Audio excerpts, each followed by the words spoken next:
This is Jeff Cutter. You're listening to Monday Morning Critic Podcast. Excellent. So I have a lot to talk to you about. For your sanity, I'll condense it. Um, so I don't even know where to start here. So I read an interview. I think you did it recently, maybe yesterday or the day before, where you're talking about all the '80s movies you loved, right? Before I get into that, right? Tell me a little bit about your path from the kid who loves '80s movies to the kid who just shot one of the most beautiful movies I've ever seen. So fill in some of those blanks for me, Jeff. So, I actually grew up in Sydney, Australia. I was born in Los Angeles, but I lived there for 13 years. And I think, like a lot of kids of my generation, I remember seeing Star Wars for the first time, and I was 10 or 11 years old. And I was, super in love with it, infatuated by it. And it was the first movie I can remember where, and because it was such a big deal, they made one of those making of specials. Yeah. So they showed the scenes, and then they showed the actors on the sets, and then they showed all these other people who I had no idea what they were, but there was like a camera, there was a guy holding a boom mic, there were effects guys blowing dust from these giant fans at the actors. And I thought, that looks amazing. I want to be a part of that. So from a very young age, I was super fascinated by the sort of movie making process, and I didn't have any access to it. And there wasn't, this was before the internet, before all of that stuff. So I just, any making of, any sort of behind the scenes that I could kind of get my hands on, I watched. And it was just this very kind of slow process of absorbing and watching. And then eventually I moved back to Los Angeles and went to film school and sort of started the real kind of process there Yeah. in film school. In the technical stuff, you pick up along the way, right? But here's the thing I always say when I talk to cinematographers. I feel like it comes up on every interview. I feel like every great cinematographer has a link to Australia or New Zealand. Like, I swear to God, it's like I say it all the time. People are like, oh, here he goes again. He's talking about Australia, New Zealand, but it's a thing. It's a thing, right? Yeah, absolutely. I mean, some of my favorite cinematographers are Australian. And another, funny sort of associated story is what got me talking about 80s movies. And I remember a film that had a huge influence on me in the 80s was The Hitcher, which was shot Yeah. by John Seal, Australian cinematographer. And I saw it in the theater and was just blown away by like the perfection of the filmmaking. And I've watched it multiple times since then. And it's, for me, it's a perfect movie. And it's a perfect perfectly photographed movie. Yeah. There's not a wasted shot, there's not a wasted frame, there's not an artificial moment of lighting, there's not an artificial moment of performance, all those things. I remember going to the video store, getting the VHS and talking to the guy who was working in the counter. And he was like, oh yeah, this was, shot by an Australian cinematographer, John Seal.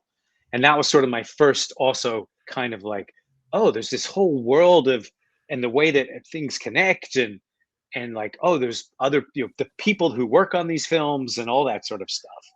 Yeah, and you mentioned Star Wars. I tell you, it's amazing what George Lucas did, in the late '70s, early '80s, with what he created, given the technology and what was available to him. It's like he created this whole world. I mean, obviously that's the case, but like for everything from the sets, the props, like it's just to this day, he was so far ahead of his time, and I think that goes unsaid a lot, not by you or I, but I don't think I hear that as much, Jeff. Yeah, it's definitely something that has kind of changed so many aspects of the film landscape. It was Yeah. such a sort of such a major event in in the kind of movie making, process, and just world building, and what it really means today. How it's still, 40 plus years later, has such an impact on so many filmmakers. Is there a scene in that entire Star Wars universe that you like that more than others, or maybe one that you're just particularly fond of? Oh wow. I guess I really loved Empire Strikes Back as a kid. Yeah.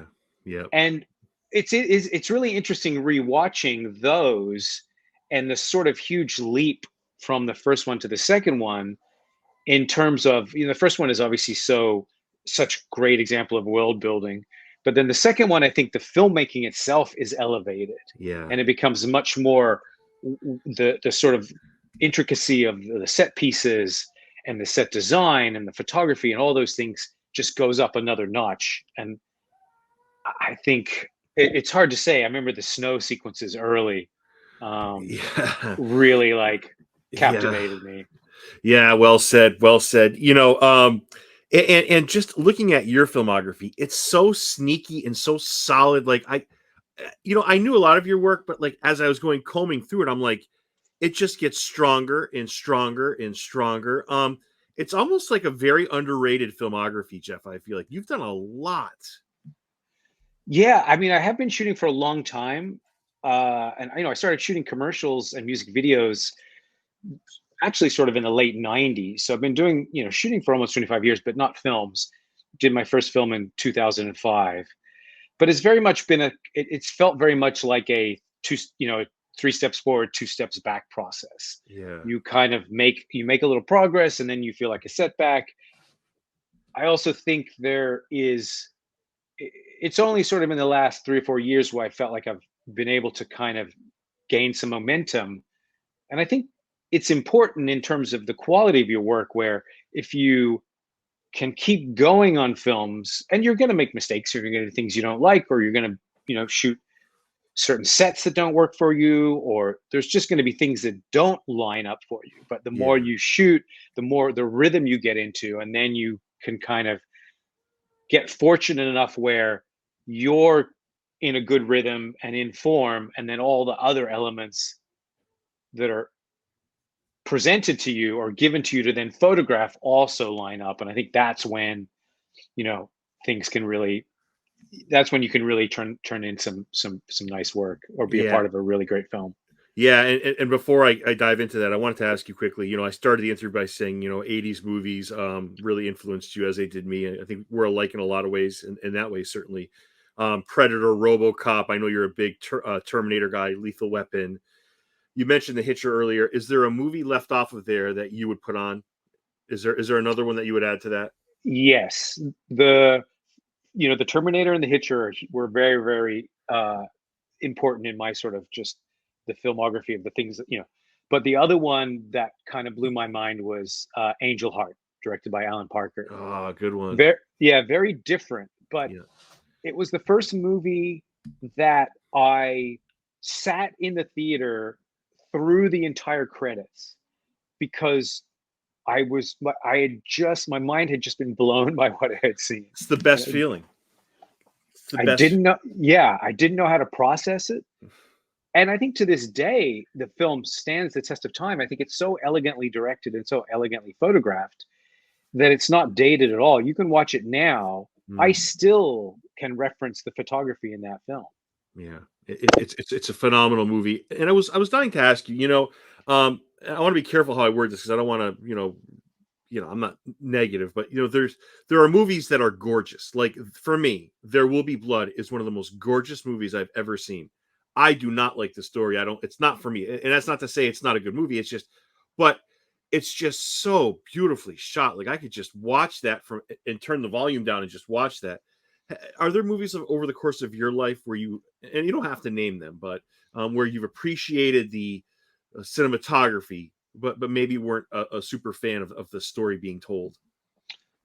Oh, absolutely. There are definitely films that I watch. I mean, when I watch a film, there's sort of two things going on. I'm watching and enjoying the if it's a good film, I'm watching and enjoying the story. Yeah, And if and the other part of me is no, I wouldn't say analyzing the photography, because it's sort of but it's sort of almost like in the background, my mind is looking and going, "Oh, okay, he's keying, or he or she, yeah, they're keying over here, or this sequence has been this. Have they cut in this sequence?" Now, hopefully, when a film is great, you almost that part that part is happening in the background, but it can kind of be really pushed to the back yeah, when it's a phenomenal film. But if it's a film that's not great, yeah, then that part sort of pushes forward, and then you start to really just watch and absorb. But yes, there are many films that I love the photography and maybe don't love the film, but I'll still kind of think fondly of that of a particular movie because maybe it's something that's been I've referenced, or it's something that has influenced me in some way. Yeah, that's well said. And the same thing can be from a like music composition point of view, right? There's movies that have great scores that are just okay movies. So yeah, that it's there's something I wanted to ask you. You know, we talk about movies that we love, and you know, we've talked about that. Just looking at your filmography, you know, horror seems to be not a common theme, but you know, one of the movies, you know, one of the genres that you seem to be in a lot. Orphan is so great. Eli, so great, so underrated. Is there a genre for you, Jeff, that I don't want to see that you're more fond of, but it is because you've done comedies, you've done it all, but you do find yourself in that kind of horror genre. How do you like being in that place, and is it more challenging than another type of genre? Uh, I think whenever I look at material, and certainly like sometimes there have been phases in my career where I've felt like I've had options, and then there are definitely phases where you're like, okay, I need to work, but you still try to find a project that there's something in it where you feel like you can sink your teeth into it in some way. Uh, and it's not that I love horror films because I actually don't see a lot of horror movies myself. Right, Um, I do sort of in the process of preparation for a film, I'll be referencing other horror movies, and so I might see certain ones in the process of that. right. But in general, if I, I, I for me, thrillers are like my favorite genre, Mm, and that's what I yeah, like to do. But I feel that in horror films, it is a really fertile ground for being able to, you know, where the photography can really have an impact on how the audience feels, because it is so much often about mood. Again, referencing Angel Heart or The yeah, Hitcher, yeah, those films that have created such mood. And hopefully, when you're, again, the thing that I'm always trying to do is find the version that either a not that hasn't been seen before, because it's so hard to do something that somebody hasn't seen before, right. but what's the sort of elevated version, or really what's the version that it's not what people expect. So when you're making a horror film, there's a certain level of an expectation of what a horror film might look like, or what a comedy might look like. And so how can I subvert that in some way, and obviously still support material, because all your choices have to be in an effort to make the film better. It's never about how do I make myself shine, but it's always how do I make the movie shine? How can I contribute? Yeah, that's a great answer. You know, in some of your filmography, I want to end the interview by talking about Wildflower, but you did an episode of The Boys. It's the only show I'm behind on a little bit. I love it, but like, I don't know how you are, Jeff, but I get caught up in so much episodic television. Like The Boys is right up there, but like, there's only so much, and I'm in season 2. But you know, how is that episode? That is such a fantastic show. Yeah, that, I don't do a lot of episodic, and usually it's mostly if I'm doing I'll do the first episode or the first couple of episodes of Sure. something. And even then, it's mostly if it's a relationship with a director that I know. So in that case, Dan Trachtenberg, who Yep. we had worked on 10 Cloverfield Lane, Yep. and he asked me to shoot that. And so I was thrilled to come work with him again. And it was definitely challenging because it's while they have a we had a fairly sizable budget for our first episode, it's still not a considerable amount of money, compared to, say, certain films. It's a very strange process to not complete something. I think part of my OCD, I have this need to, like, which is why I think I love filmmaking. It's Yeah. that constant cycle of you start a project, and you go through it, and then you see it to fruition, and then it's done. And there's such a satisfaction in that. And then you just start it all over again.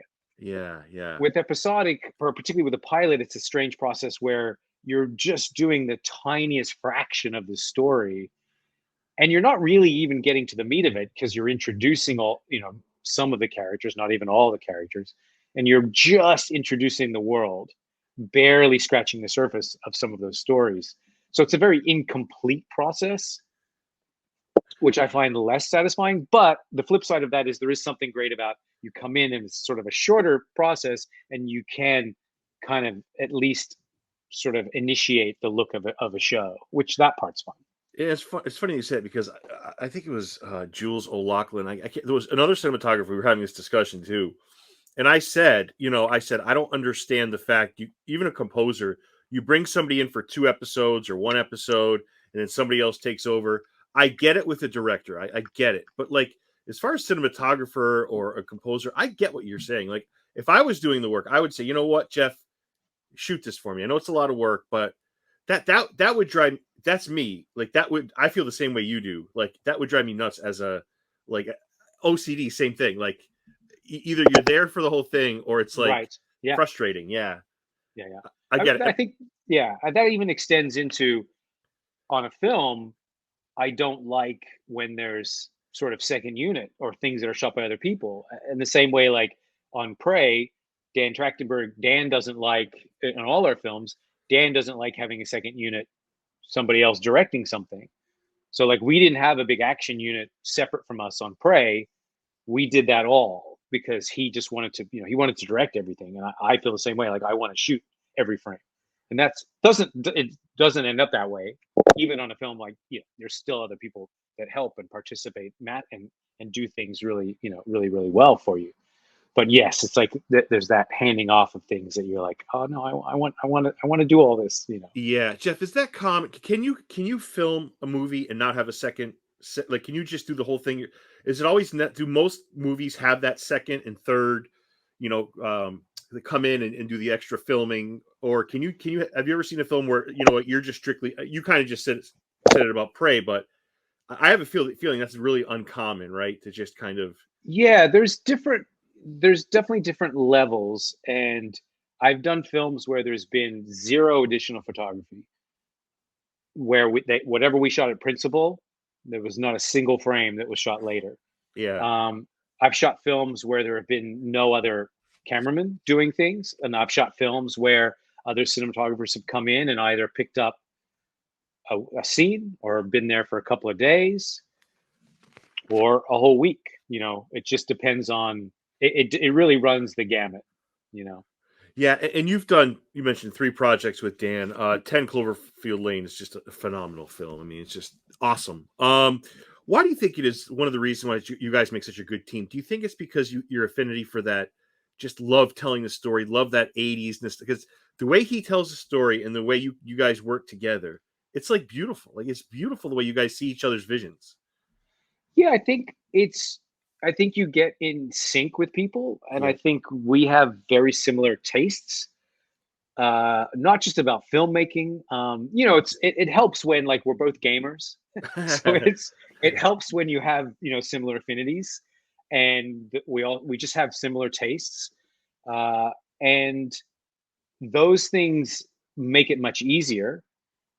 And then Dan is a very very collaborative director, Yeah. and he's he knows he has really smart, really great ideas, but then on top of that, he's always open to things that improve that. And when you have a similar aesthetic, then I think the workflow for us is really really it flows very smoothly because we like the same kinds of things, and because neither one of us are afraid. And I think that's important too. When you have a connection with someone, then there isn't that fear of either challenging that person, not just to disagree with them, but to improve, to make things better. Oh, could this be better? And the same goes. I love it when a director. I I actually don't like if I'm shooting something and the director loves everything that I do, then I'm not sure that that I'm not necessarily being challenged, and I'm not sure if I'm doing the best work I can, Right. because you want those checks and balances, and you want someone to say, I don't know, maybe you've overlit this, or maybe it's underlit, or maybe this shot doesn't quite work. You want someone who's like challenging you again, not for the sake of challenging, but to sort of get to the best level and to make sure that you're not compromising. Yeah, to bring out the best. That makes perfect sense to me. If somebody's okay with everything you're doing, you're wondering if you're actually doing that good of a job. Yeah, I get that. Yeah, Totally get that. yeah, One of the things you mentioned in another interview you did was you were talking about a oneer, and we're gonna get to Prey in a moment. and obviously the fight. I think the fight scene was a oneer in Prey. A oneer for those listening, Jeff, and I hope I have this correct because I did not Google it. A oneer is just one take, right? Without stopping and editing. Do I have that correct? Correct. Yes. And the one oneer that I brought up, I don't know if you're familiar with the series Haunting of Hill House on Netflix, but there's a oneer in that show that's like 15 minutes. Like I could not believe it. Mm. Like how the hell did they pull this off? Same with the fight. Same with the fight. It's amazing. Like how difficult are oneers from a cinematographer's point of view, and what's your take and opinion on those? So yeah, they can be difficult. I love them when they're appropriate, when they enhance the storytelling. I love them. I'm a big fan of shots that continue, and I'm a big fan of not over things that aren't over edited Yeah, and telling the story in this sort of, in a weird way, a oneer, even though it's a complicated shot, there is a simplicity to the fact that it isn't cut up and chopped up. And so when it's appropriate, I love them. They can be very difficult. I used to do all kinds of music videos that were these extended 4 minute or 5 minute shots that would start, you know, things. And this was, back in the crazy days of music videos where you could do whatever you want. And yeah, you'd yeah. start in, a close up of a coffee cup. You'd be inside a house and you'd pull out and you'd be going through through the house, and you'd end up then ultimately going up the stairs and down the stairs. You'd go outside, the band would be performing, and there are all kinds of complications there because of the exposure between inside and outside. And I've done lots and lots of those, and I love that challenge. It was always fun to do those. Again, it was that process of like start to finish. I do think there is something really fascinating about when you can create. It's sort of the ultimate, we talked about completion Yeah. and feeling like you can do one. So there's something about, it's the ultimate sort of completion where you're not even shooting 8, 9, 10 shots or whatever, however many shots you're doing. You're just doing one single thing. Wow. And then when you're done that, it's like, okay, there it is. That's it. That whole thing. So you need to make every part of that count because it's all going to get used. So when you and Dan do that, do you look at each other and say this is good? Like I mean, how do you know at that point? So in other words, dailies are when you examine what happens that day, right? You look at the footage shot. Do I have that correct, Jeff? Is that a correct term I'm using? Yeah, that's correct. It's sort of something that doesn't happen as much anymore, Okay. at least from my standpoint. In the Okay. digital realm, it used to be like, I remember on Orphan, um, and it was probably the Orphan was probably the first film because it was my second film, but it was the first film where we watched dailies projected, Yeah. and we'd go in at the end of the day, and we'd see the previous day's dailies on the days when we were close to, like, the screening rooms and stuff.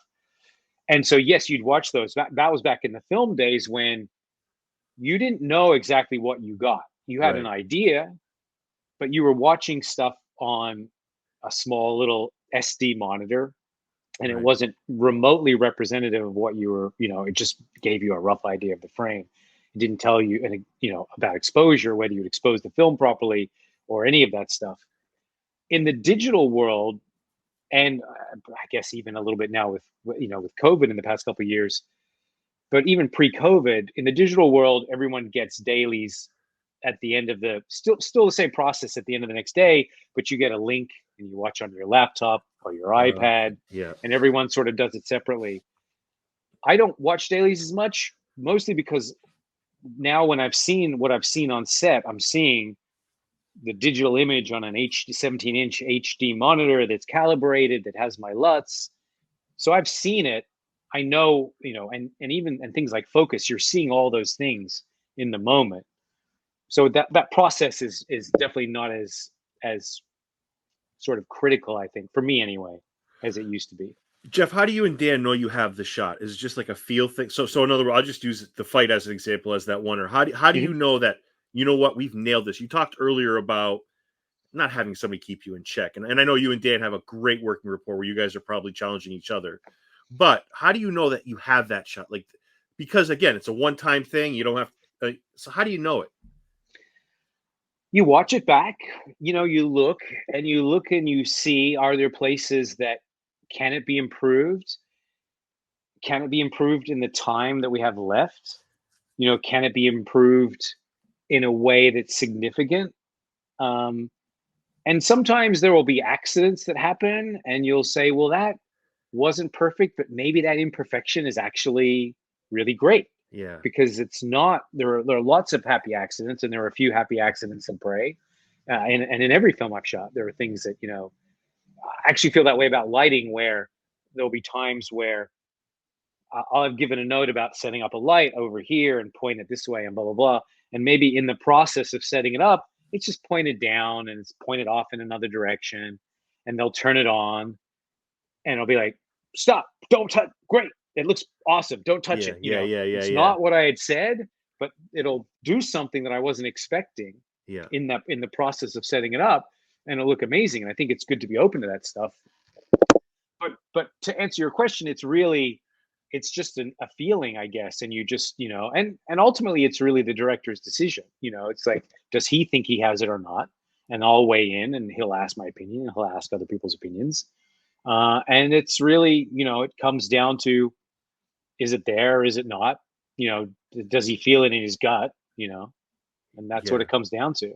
Yeah, and rewatching this movie, I have to say, it's just stunning. Some of the scenes that you mean, those overhead shots are just stunning. The Great Plains, the 1719 when the movie starts, the quicksand, running in the tall grass, scenes of the dog. Like, I don't know, Jeff. Part of this movie looks like to me like an open range Jeremiah Johnson, like Revenant, even like a Django Unchained, and then half of it's like a monster, it's just I've never seen anything like this. Like when my wife and I were watching it the first time, I rewatched it in Comanche, which was stunning, like beautiful, very apocalypto. Like I loved it. I don't know. I turned to my wife. I said, I've never seen anything like this. This is a gorgeous movie. And Jeff, I got to tell you, I just loved your cinematography in this movie. I loved it. Thank you. Thanks. Yeah, I mean, so when you watch this, do you see like, are there like I'm starting to believe Canada is like the most underappreciated place on the planet, right? Because Calgary, Alberta is where you guys shot this, a lot of this.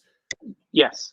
It, Yeah. it, I don't think that it is underappreciated, but I maybe because a lot of people maybe don't know that a lot of films are shot up there. yeah, a Yeah, lot.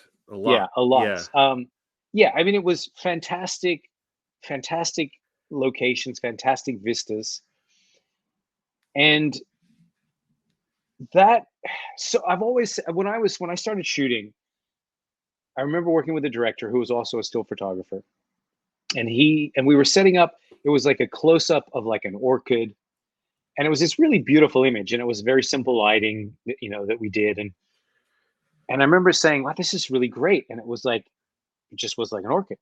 And he was like, if you want to take beautiful pictures, take pictures of beautiful things. mm, And that always stuck with me. And I'm a big believer that so much, I really believe like 70% of good photography is really good design. And by design, I mean all the things that go in front of the camera. yeah, So yeah, having a beautiful location, having great, really charismatic actors in fantastic makeup and beautiful wardrobe, and then these incredible, the sets, all these things. If you give me that to shoot, my job is quite easy. yeah, If I yeah. can shoot, the other thing is, and then just combine that with point the camera in the right direction at the right time of day, and there's very little I have to do. Which is why so much of it is, I wanted it to be really naturalistically lit, but I also knew it didn't need to be lit. I didn't need to throw a bunch of lights on things and make it feel artificial. I knew that all those, all those, actors' faces and the locations and all those things would speak for themselves. So it was important for me to kind of, in a weird way, honor that and not sully the images up with like artificial movie lighting that would pull people out, and just present those images, in their own natural beauty. As a movie fan, how much fun was it watching Amber Midthunder and Dakota Beavers just kick ass on screen? How much fun was that? It's great. And I Yeah, love the two of them, and they were so fantastic. And it was such a sort of treat to to see them, particularly Dakota, who had never been in a movie before. Yeah. So it's sort of an It's amazing thing. unbelievable. It's unbelievable. It really is, and to see like the charisma that he displays, you know. But then obviously with Amber, who you know carries this movie by herself, it's like 70% of it is like just her, you know. I Yeah. mean, she's in obviously like 95% of the movie, or even more probably. Uh, but they're just, you know, both of them so strong, um, and such sort of athletes as well, you know, doing a lot of their own, you know, stunts, Yeah. being up for any, you know, whatever we kind of threw at them. Uh, you know, things like the mud pit and the fights and all that stuff, just being game for everything. And yeah, they were troopers, and it was just like such a joy. Another star I have to mention, and I have a few more questions. Thank you, Jeff, for all this time. I really Oh, sure, appreciate it. of course, It is the beautiful story of Coco, the rescue dog, who everyone has fallen in love with, and rightfully so. Uh, uh, absolutely. so usually dogs have a handler, somebody that's trained the dog. I have to Yes, believe as a rescue, that's changed a little bit. Like he may not have had a handler. I could be wrong. Maybe he, or I'm sorry, she did. she no no she absolutely had a handler. Ray was Okay. her handler, and they had found her. Yeah, not long before the film, and Wow. then they had to train her from scratch, and they did an absolutely incredible job. Now, Coco definitely had her moments where she would get distracted by things, and she was so, you know, she had so much energy. Um, but she's such a lovable, like charming dog.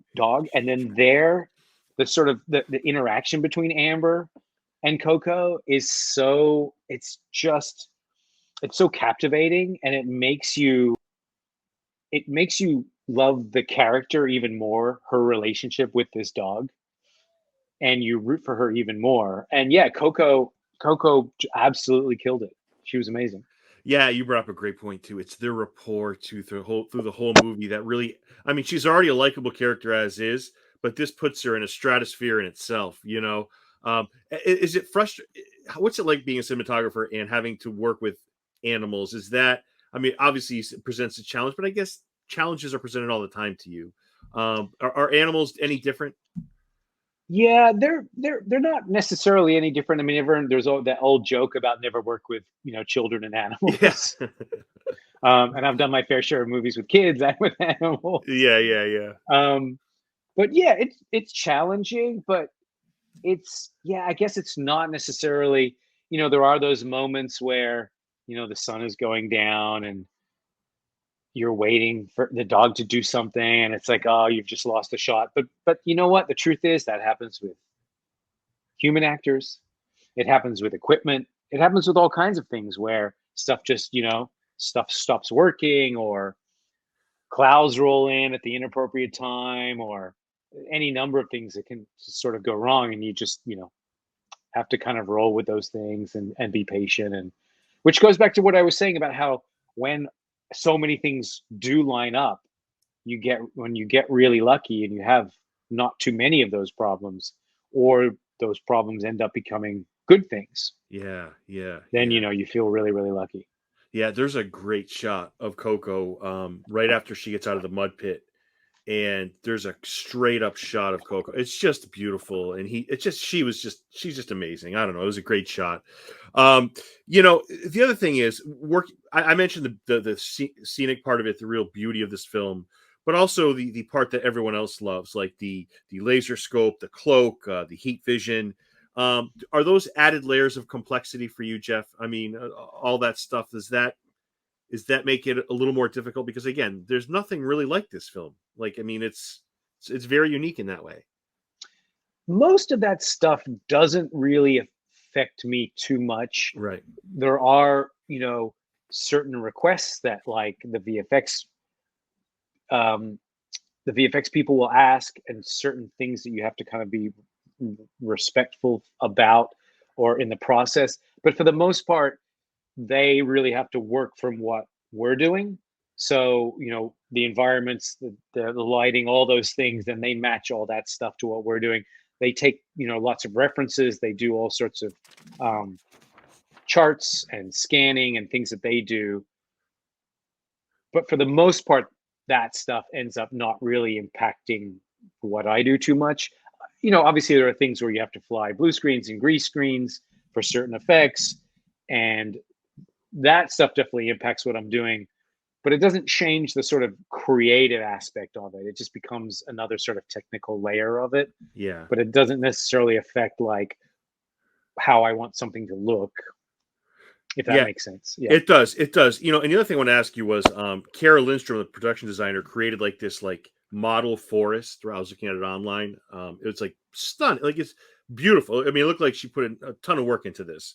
Uh, Two questions off of this.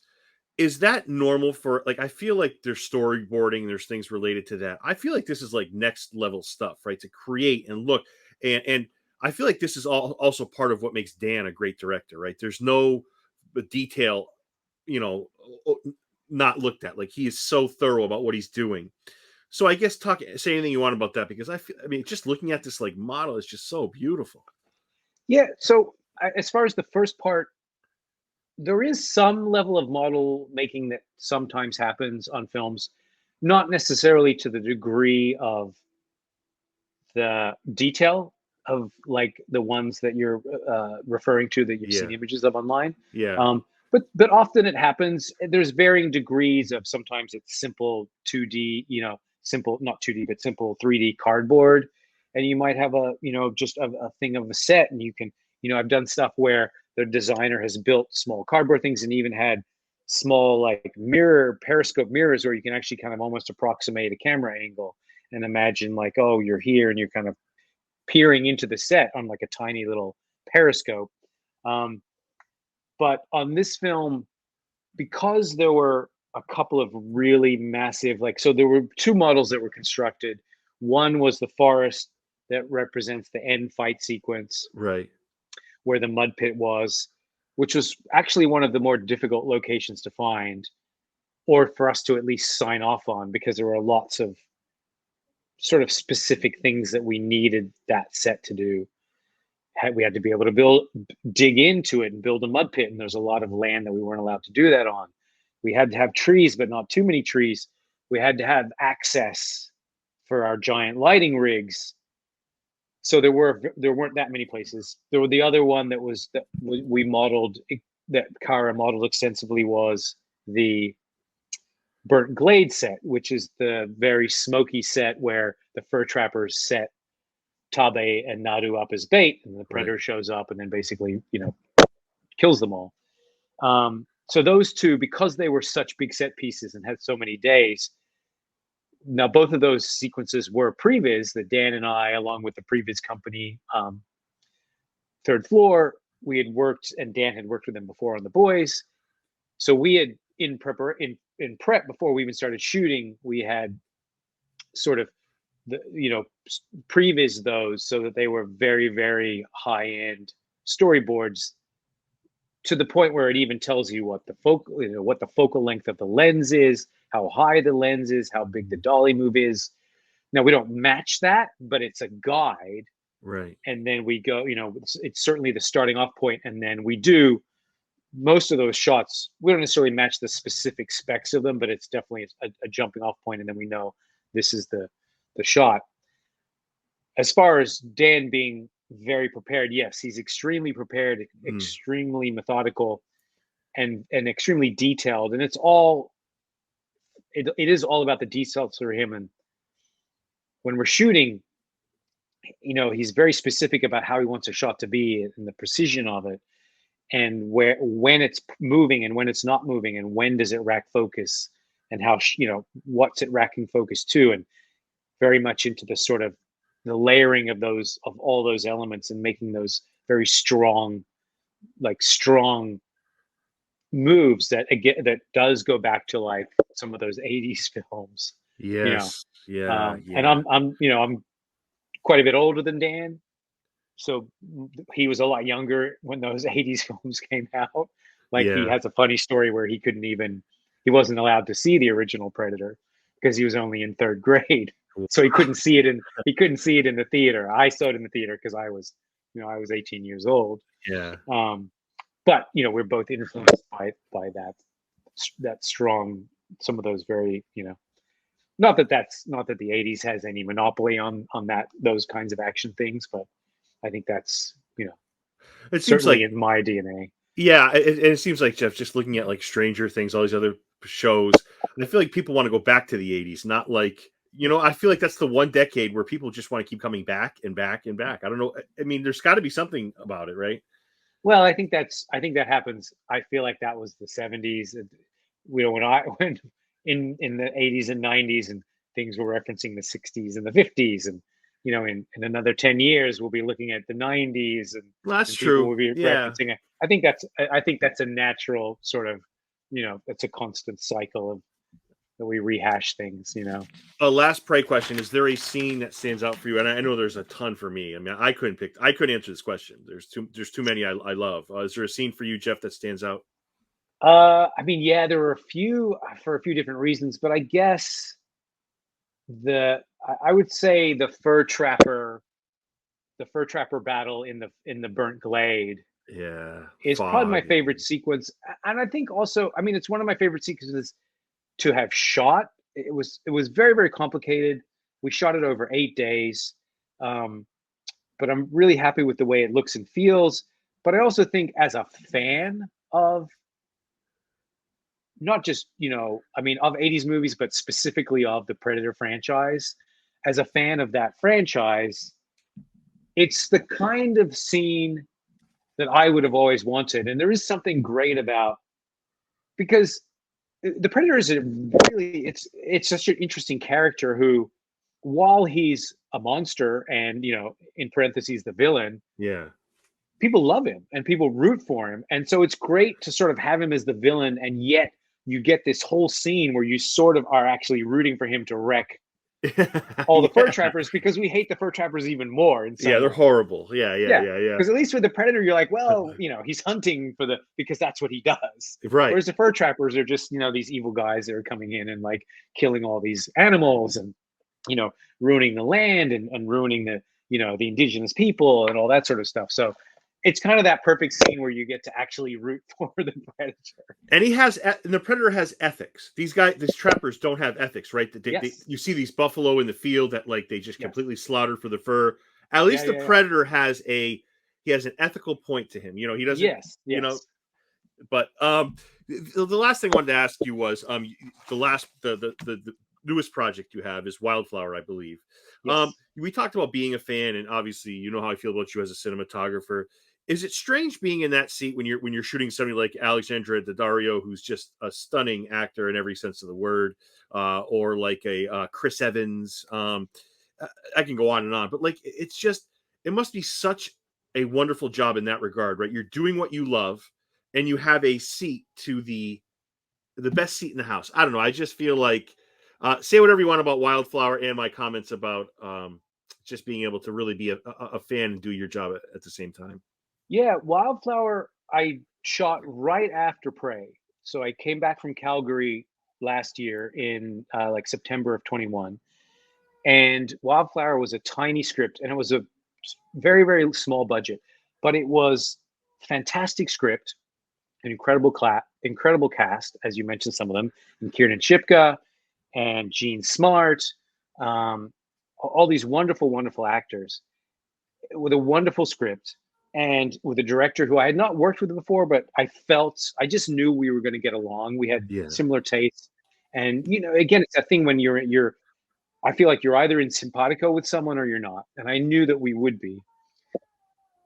And I wanted to do something that was the opposite of Prey. So rather than this big sci-fi, period piece, which, even though my approach was naturalistic, for the night work, we used lots of lights, and we had lots of big equipment with techno cranes and cable cams with remote heads and all these things.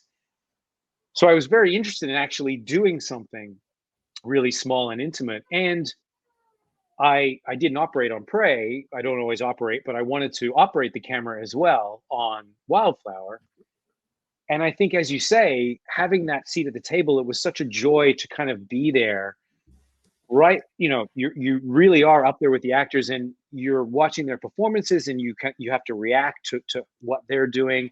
Yeah. And it is such a pleasure to get to see these brilliant actors work and to sort of participate and hopefully kind of contribute to that in a way where it's like where I place the camera and where the camera goes during a scene, to have that influence in the storytelling process is like really an honor, and it's such a pleasure, and it's just, yeah, it's the thing, you know what I've always wanted to do since I was probably 11 or 12. I didn't know I wanted to be a cinematographer, but I knew I Right. wanted to be in the film business. And to, yeah, every now and then you sort of, you have to kick yourself and say, wow, I can't, you look around and go, they're letting me, they're like letting me point the camera, and they're letting me do the lighting, and they're letting me, obviously the vision of the film is certainly a collaboration with the director, Yeah. but my contribution, I get to contribute. And it's like, wow, people are actually people are paying me to do this. This is so Yeah. crazy. you know? What an awesome feeling. What an awesome feeling. Jeff, any release date on Wildflower? I don't know the release date. Um, it's when was when will this podcast come out? Because I don't know Uh, if I can. well, I was going to release it tomorrow or the next day, but if I Okay, don't no, want, that's fine. okay, No, that's actually okay. Um, it's going to because they're making an announcement tomorrow, so that's why I'm asking. So okay, it's going to the TIFF Film Festival. okay, So it doesn't have a distributor yet. So it'll premiere at the TIFF Film Festival, I think, in September, and then at that point, it will pick up a distributor. So I don't know when the release date is. I'm not sure if it would be towards the end of. I'm thinking they're probably going to try to get it out at the end of this year. Um, Otherwise, it would be, I guess, early next year. But it well, will all depend on distribution. Yeah, looking at the story and the actors involved, I feel like it's not going to go very long without a distributor. I mean, I feel like somebody would gobble this up in a heartbeat. I absolutely agree. Yeah, Yeah. yeah, yeah. And it's a Je- great. I have to say, it is a great film. Completely different from Prey, yeah, I was but going to say I'm also, it's not, you couldn't have found a project more different than Prey yeah, with this. absolutely. And I love that. I love that about it. And I think it's a fantastic film, and I think people are going to really love it. It seems very heartfelt from the synopsis. I don't know if I'm reading that correctly. It seems very like it's going to draw on those emotions. It is. Yes. Yes. Yeah, Very very much so. excited. Jeff, I'm a huge fan, and thank you so much for coming on the podcast today. It was a lot of fun talking to you, and I really enjoyed this. Yeah. Thanks, Derek. I really enjoyed it too, and I appreciate you having me on.